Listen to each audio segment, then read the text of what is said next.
Vakomana vekuzwa their intel unity, the intelligence unit vopinda panapa vachisuspect vachiti aiwa the leader aiwa mutungamiri wenyika yezimbabwe zvaari kudzoka in his office muzuva ranhasi.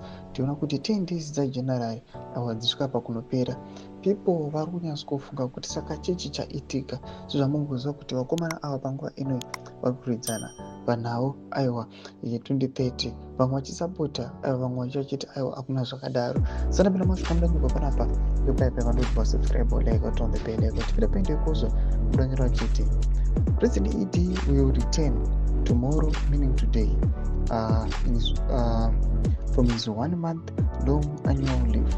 Many people are suspicious over how he will react to a number of issues that includes serious infight over succession.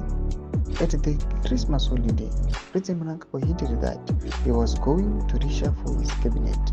Ndomasvika muda panapa kuti vanhu vakuona kuti aiwa pane maaspects akaiti one day panapa hatuna kuti mutungamiri wenyika yezimbabwe anogona kuuya aiwa achichinja zvinhu. Pabva tinoona kuti paChristmas vakatora kuti vada kurishafula cabinet ravo. Panapa tinoona kuti zvekare nhau yesuccession panguva inoi ndiyo inonyanya kudominata manje. Tinoona kuti generally panguva inoi vachigina aiwa kamwe kasapoti kanobva kumilitary, vanhu kwavakanga vasingambofungiri. Zvatikuona panguva inoi kudzoka kuchaita aiwa mutungamiri wenyika in his office. People aiwa vari kungofunga kuti saka what will be his first move, chii chatanga kunyatsokuitika. Zvimwe mukati mashoko ari kubuda achitogwa nevanhu pamusoro aiwa penhau infighting nematensions ari kuitika muthe ruling party. Kudze mafunguro enyu mutumiri pamusoro pechiitiko ichi.